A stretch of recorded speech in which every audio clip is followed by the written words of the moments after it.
What is up, wrestling fans? Welcome to another Pay-Per-Viewpoint edition of the Smark Out Moment Smack Talk podcast. This is the WWE NXT TakeOver Orlando 2017. If they do another one in the future, and we have to make sure that this is the 2017 one post-show, where I'm going to be recapping what just transpired during the show a few minutes ago, giving you my thoughts of everything that happened, and so on and so forth.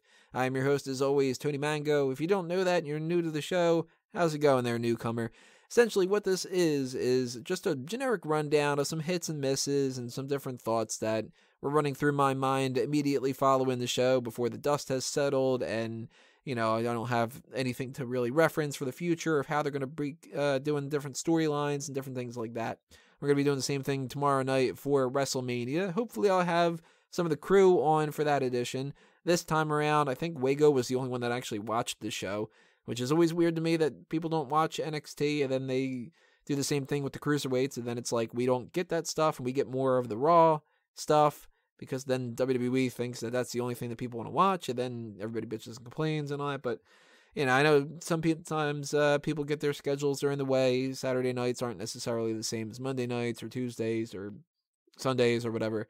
Everybody, of course, will be taking their time out for WrestleMania, but, that's neither here nor there. But let's start talking about what happened tonight with the pre-show, which was Charlie Caruso, Nigel McGuinness, and Sam Roberts.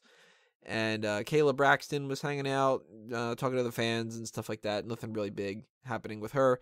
But with Charlie, she was announcing that the whole match with SAnitY was going to have a little bit of a change to it, because earlier in the day, I should say, at Access, SAnitY attacked No Way Jose, and he was not cleared to compete. So it would either be a replacement for him, or they would end up going into that match as a handicap match. It would be 4-on-3, Ruby Riot, Roderick Strong, and Ty Dillinger with no Way Jose, which at that point, the double negative means that he's Way Jose, and that's so stupid. And that was the really interesting thing that happened during the pre-show. We had Billy Kay and Peyton Royce show up and just sort of make an appearance. Not all that much going on with them. They were going to text Triple H to say that Ember Moon's finisher shouldn't, it should be on the ban list now and shouldn't be allowed anymore. That's something that's been happening for a while, so, no big surprises there. But we also had a little bit of a voiceover promo from Triple H. He wasn't in the ring. He just sort of, talked on the mic, and that was it for the beginning of the night, where he came up on the loudspeaker saying that we are NXT and, this is our time and all that other kind of stuff that he usually does with the motivating kind of, group pack mentality that he brings into the mix. And the crowd eats it up, and I don't blame him, because it's kind of like, yeah, we are NXT. Fuck, we support this kind of stuff. And, it works. Why not? It felt a little bit underwhelming to me, and it seemed like if this is supposed to be the WrestleMania week kind of equivalent of WrestleMania for NXT, then it would be a little bit underwhelming too. But I don't know about you guys. I kind of look at the Brooklyn ones as the past 2 years that they've been sort of the WrestleMania for NXT. I don't know. Maybe they look at it the same way. Maybe they don't. Maybe they thought this was good enough. Maybe you thought that this was good enough. Whether you agree or you disagree with me throughout the rest of this whole podcast, go ahead and drop your comments below. Tell me what you thought. If you disagree in particular, let me know why I should have thought the opposite way or something like that. Just don't be a dick about it. Don't be like, hey, your fucking opinion's wrong. Because I'm going to respond back with, this is my impression of you. And that'll be about it. But so the first match of the night was SAnitY, which, by the way, I hated the theme that was playing for NXT TakeOver for this edition. It was just kind of like, I'm so mad, blah, blah, blah, blah. And then they went from that into SAnity's theme. So it's just noise, just blah, blah, blah, blah, blah, blah, blah, for fucking 5 minutes at the beginning of this pay-per-view. But we get SAnitY coming out, and we have their opponents are Ty Dillinger, Roderick Strong, Ruby Riot, and the replacement is Kassius Ohno. Before he came out, I was pitching it in the Mega Maniac saying, does anybody hope that it's somebody other than him? Because I was kind of hoping that it would be a little bit more of a surprise. And I think it was Ben had thrown out Hideo Itami. I was thinking, you know what? I actually kind of rather would have seen Hideo Itami in the mix, because Ohno I mean, I assumed that it was going to be Ohno, and if they weren't going to bring any kind of Elias Samson stuff into it, then I would have rather had Hideo Itami. And they didn't have any Hideo Itami or Elias Samson show up. So maybe I'm wrong about that whole idea of that El Vagabondo thing. Maybe Hideo Itami is going to go to the main roster. I don't really know. But it does make sense, at least a little bit, for Ohno to be the person that's in here, because it was weird that Ohno wasn't on the card.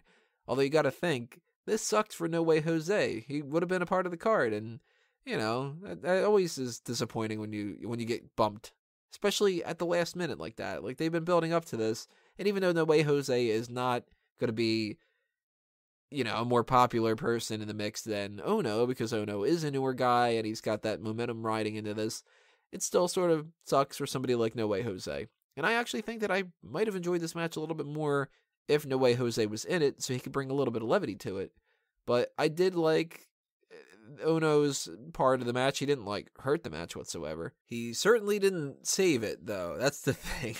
I wasn't really too fond of this match overall, and there's a couple of reasons why. One of them is that I don't really like SAnitY all that much, and I'm kind of sick and tired of seeing them win, too, at the same time, because it's just sort of the same exact thing we've seen a couple of different times now. And I don't like Ruby Riot. She's not offensive in any way. I shouldn't say that. I hate her look, and there's nothing at all that says that any wrestler, whether it's on the male side or the female side, needs to be attractive. But I didn't like, there's too many gross looking people in this match. Killian Dane is this really gross looking dude. Alexander Wolf is creepy and gross looking. Ohno has that big gut. Ruby Riot is like, I'm not attracted to any of that style whatsoever. And fast forward a little bit more to Aleister Black here. Now I'm going to kind of pick on him a little bit later for something similar to it. But she's different looking than the rest of the women, and that's cool because, you know, you have the same type of women all over the place, and it goes for the men too. You get the same type of looking men all over the place. If it's all people that look like Roderick Strong and Ty Dillinger, it's going to be pretty boring. So I'm fine with Ruby Riot looking different. I just think that she's kind of ugly, and I don't like her character. And as far as her in-ring work goes, I didn't really see all that much of it that I was impressed about. Now, I didn't see anything that I wasn't impressed about either, so that's another thing that is something to kind of take note of. So I want to see more of her, but between her and Nikki Cross, I don't want this feud to go on anymore, because I don't find either of them really all that entertaining, and I don't find SAnitY super entertaining, and I kind of don't want to see just the same thing all over again, but with Ruby Riot. Like, we've seen Dillinger and Dillinger and Strong and No Way Jose fighting SAnitY every single week.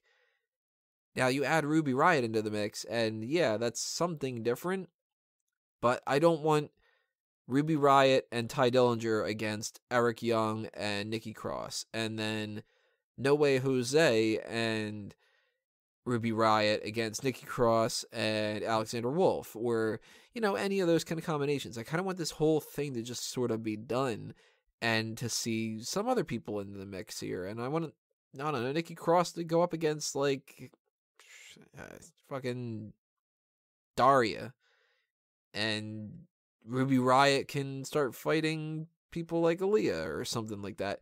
I kind of just want this whole thing to be done and over with, and I'm disappointed that the match ended with SAnitY winning, because it makes me think that maybe it's going to continue a little bit more, and I really just don't want to see anything anymore about this. There was nothing that was impressive to me really whatsoever in this whole entire segment, whether it was the people involved or the story or just anything. I mean, it's just a downer way to start off the night. Then we had our Aleister Black debut against Andrade, Cien, Almas, which had a lot of nice energy to it. I actually thought that this was a huge step up, and it wasn't even anywhere close to being on the same page as my top 3 favorite matches of the night, which were the title matches, but it was a huge step up, and it was a lot more energetic, a lot of reversals, which were cool. Bouncing off the ropes and sitting Indian style was pretty cool too. I like that quite a bit. But I'm going to have to make fun of Aleister Black here, kind of the same as I was picking on Ruby Riot a minute there.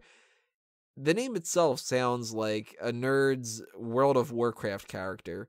And he reminds me of those dorky goth kids that you would see in like high school.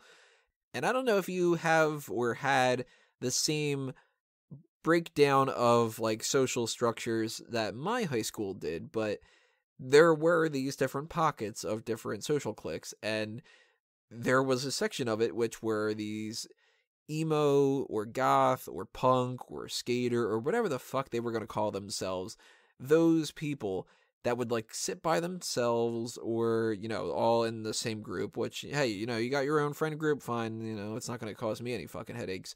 But they would sit there with like this disdain for everybody else, and it was like, well, we're the dark and edgy people, and nobody understands us, and all this sort of kind of crap. And I'd walk by, and I was a normal fucking kid. Like, I wasn't involved in any social cliques that were like, well, I'm the whatever clique. I kind of had like friends in all different sort of areas.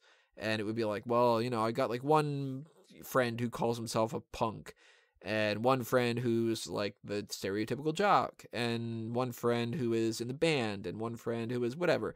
You know, it was just, if you're cool, I'm cool with you. If you're not, I'm going to ignore you, or, you know, worse off, we're just going to butt heads a little bit or something. But those kids are always like, you know, we want to be the dark section of the cafeteria and whatever. And I'd always see them hanging out after school around the school, smoking cigarettes. And I was always just kind of like, you bitch and complain about school all the time, and like you don't want to be here and all this other kind of stuff, yet you don't want to fucking go home and just do your own shit. You need to make it a point to seem like you are like, I don't know, you're edgy or whatever. And Aleister Black totally strikes me as that type of person. So his character, fucking hate it. I hate it so much. He and Ruby Riot need to go hang out under the bleachers and, you know, draw little pentagrams on their fucking hands and consider themselves satanic worshipers or whatever. All that crap, I don't give a shit about whatsoever. He is like the lame kid who thinks that he's the Undertaker, kind of, or something. But as far as the in-ring work goes, he was fun to watch, and he had a good match with Andrade Almas, so I'd like to see more of him. I just don't want to see more of the character, let's put it that way. So, yeah, he is on my crap list as far as characters go. But in-ring work, as I said before, a lot of energy to it. Some nice kicks here and there, and he brought some innovative moves to the mix, so I thought that this was a big improvement from what we had seen in the match before that, and we continually had some improvements here and there for different things, but the biggest jump was going from that match to the NXT Tag Team title match. Oh, and by the way, if I forgot to mention it, SAnitY won the first match, Aleister Black wins the second match. There you go. The NXT Tag Team title match was an elimination match, which I don't remember them saying that it was an elimination match beforehand, but maybe I'm just, misremembering that. And that match was fucking great. I've already added it into my mix for the best matches of the year list that I've got going on for my 2017 Smark Moment Awards. Right now, it's one of only 2 matches that are in that. It's that one and John Cena versus AJ Styles at the Royal Rumble. And I'm sure tomorrow night at WrestleMania, we're going to get a couple more, and maybe they'll push them out of the mix. I don't know, whatever the case may be. I'll add that into it and see what happens. But this was just great from start to finish. And they knew what they were doing from start to finish, too. It was like you're building around the idea of neither of these 2 tag teams, DIY or Revival, can beat Authors of Pain on their own. So they need to tag with each other, and they need to make this a 4-on-2 assault. Yet, every once in a while, they're going to want to, blast each other in the face and stuff. Especially if you're the Revival and you've got some, ego getting in the way of the mix because they're the heels. Or if you're DIY and you're looking at the situation and going, yeah, you know what, Revival are really getting under our fucking skin. This was great in how they set up the story behind it. It was great in how they made all the teams look like they were realistic in their approach. I mean, for instance, they had a power bomb through the table, which is a cool spot. It's always a cool spot. And they made it to where DIY couldn't quite do it on their own. And with a little bit of help, they were able to actually push, I think it was Razor through the table, or maybe it was Akam. Actually, we talked about this during the live chat, and I kind of can't remember. And that was a good way to knock out one of the members of the Authors of Pain, where they were struggling to even put him through the table. And meanwhile, the other one, he's left by himself, 4-on-1, not even 4-on-2 anymore, and he's putting up a fight. These two in the Authors of Pain don't talk. They've got like no personality whatsoever other than big strong dudes and flak jackets. Kind of like the Shield, but without the brighter, more vibrant personalities that Ambrose and Rollins, and to a lesser extent Reigns, because he wasn't really talking around that time either. They are still killing it, though. And it's not primarily because of Paul Ellering. I mean, he helps quite a bit because he's their mouthpiece and everything, but just the mystique behind them of being these brutal people that, you just can't beat. They kept that up throughout this entire match. And by the end of this, all three teams looked better, even though the ones that retained are the ones that looked the strongest to begin with. That is good booking. We had the submissions going on where it was like, this would be a perfect time for them to tap out, yet at the same time, they're still not tapping out because they're that damn strong. They're able to put up with all, whether it's, the powerbomb through the table or two people locking in a submission on you at the same exact time, that kind of a thing. It was fine for me that DIY got eliminated first because I think that the Revival is going to be coming up, and I'd rather see them get that little bit more of the swan song, sort of. And it's totally cool for me that the Authors of Pain retain here. I think that they are a strong-ass tag team. I'm assuming that means that they've got strong butt cheeks or something. I don't know why I said strong-ass. I think that this was great. This was just a really fucking entertaining match. So kudos to all 6 men involved and whoever gave them any kind of pointers backstage and stuff. I mean, this ended up being really, really good. And then the hits just kept flying because the next match was the NXT Women's Championship match. Ember Moon unsuccessful in trying to capture the title away from the undefeated Asuka, who now she breaks some kind of a record. I heard them say it throughout the night, but I forgot to go back and double check what it was. Maybe it's that this was an entire year that she's held the title or something like that, I think. But she still undefeated. Ember Moon now takes a loss, but she doesn't take a loss that hurts her, really. They had it where Asuka cheated to win, and throughout the whole contest, they were really testing each other. It was really a back and forth, and you can tell that it was booked to be that these two were equals, if not Ember Moon maybe just having a slight edge over her, but Asuka panicking at the last minute, knowing that she's going to be losing this title, throwing the referee into the mix, kind of causing a little bit of a disturbance there, and that would turn into her retaining the championship. So now Ember Moon versus Asuka looks like it could be happening again if Asuka doesn't go up to the main roster.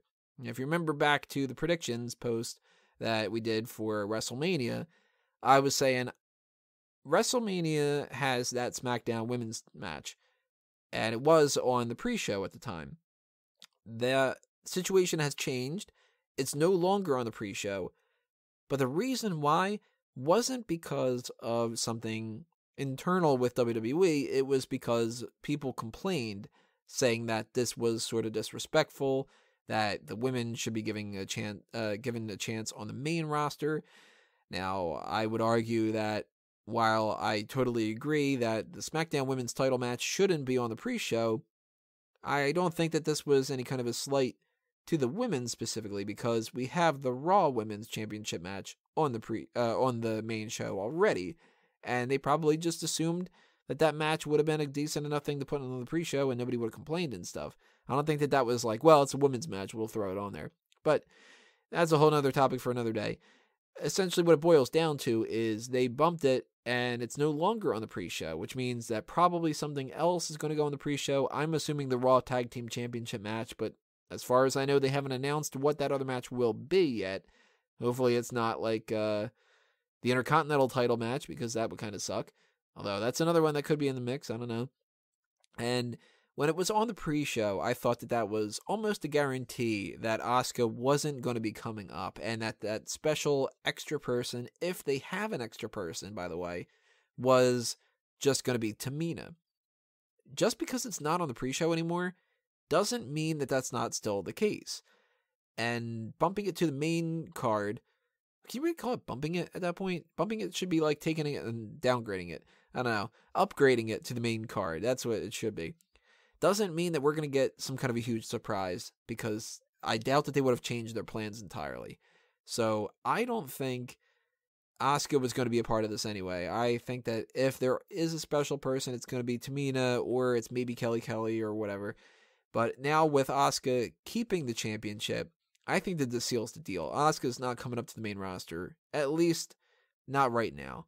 Maybe she loses the belt to Ember Moon on NXT. Maybe she loses it for, what would be the next one be? The next one would be August for SummerSlam. Another Brooklyn one, yeah. I think that's it. Which, if that's the best pay-per-view of the year for NXT, then that makes sense too. And, August isn't really all that far away. It seems like it because we're April 1st right now, but it's only a couple months. And if Asuka can continue doing stuff with Ember Moon, and they can bring some other people into the mix, and they can do some other things here that are pretty interesting, it'll fly by. But I do think that Ember Moon is still going to be that next champion. And I do think that Asuka should kind of cement her heel turn a little bit more, maybe, to kind of keep that going, because she has been the heel for this feud. And when she's fighting Billie Kay and Peyton Royce, she's a babyface, but it's almost by proxy a little bit. Her arrogance is a character flaw that goes for heels, and throwing the referee in the way, that's another thing that a heel would do, not a babyface. So I'd like to see them just flat out turn her heel, and I don't know if they're going to do that, but I'm interested nonetheless, because this match was really good, and I'd like to see another one. So if they book it down the line, you got me sold. And I forgot to mention this too, the new titles that they debuted. We have all new championships for NXT, all of them looking better. I still don't like the big X for the NXT belts, but at the same time, they're an upgrade, so can't complain about an upgrade.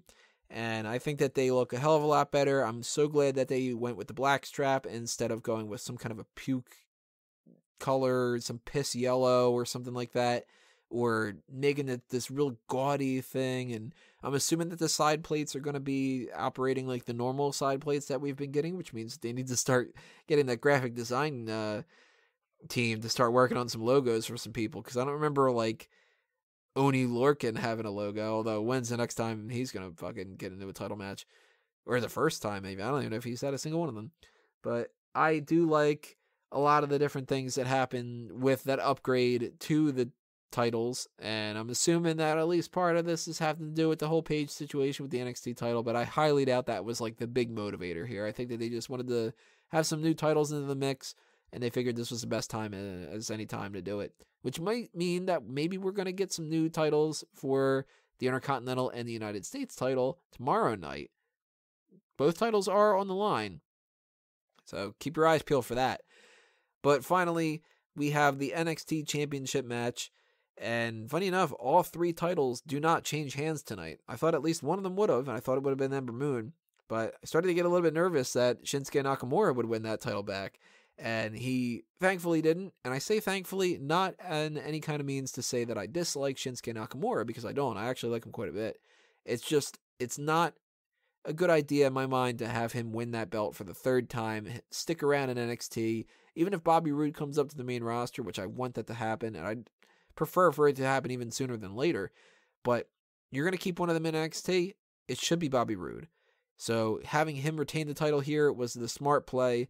The match was fantastic, as expected. I mean, you can't put these two together, two guys that are good in the ring and know what they're doing and have good chemistry together, and not expect it to be a good match. So they played up a couple different angles that got me a little bit, where I was just like, oh crap, they're going to have Nakamura win, or like, oh, this is where Roode's going to win, okay. And ended up lasting an extra 10 minutes or so. I enjoyed it start to finish. Bobby Roode's got a great character. He knows how to play up to the crowd. Nakamura's got a lot of energy that he can play up to. You know, they got to build a little bit of steam towards him hitting that Kinshasa. Is that what it is? Did I say that right? Now I'm having a brain fart, and I'm thinking that that's not right. I don't know. I'm assuming that that's right, because I can't think of anything else that it would have been. You know, that people are looking forward to that, and when you do stuff like he's setting that up and Bobby Roode hits that spine buster, that's just like, fuck yeah, man. You gotta love those moments. So I loved everything about this match. The Women's Championship match was great too. The NXT Tag Title match was the best match of the night for me. Those 3 matches just were better than, I mean, so many different things that we see throughout each and every week, and even some major pay-per-views and stuff. So I loved the latter half of this pay-per-view. The first match was a disappointment, and the second match was an upgrade, but still I was stuck in my making fun of Aleister Black mood for a little bit, and it ended up coming down to the 3 title matches. We get new championships that I'm on board with. We get same champions, but I'm totally cool with that too. And it was just solid fun. So if you did not check out NXT TakeOver Orlando and you've got some time, definitely check it out. Just don't judge the whole event based off of the SAnitY one. And you might have liked the SAnitY match. If you do, then cool. I'm glad that you liked it. I didn't really.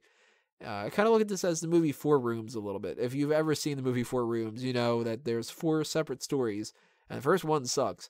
Second one's better than the other one, then the third one's better, then the fourth one's the best, at least in my opinion. Maybe the third one's a little bit better, I don't know.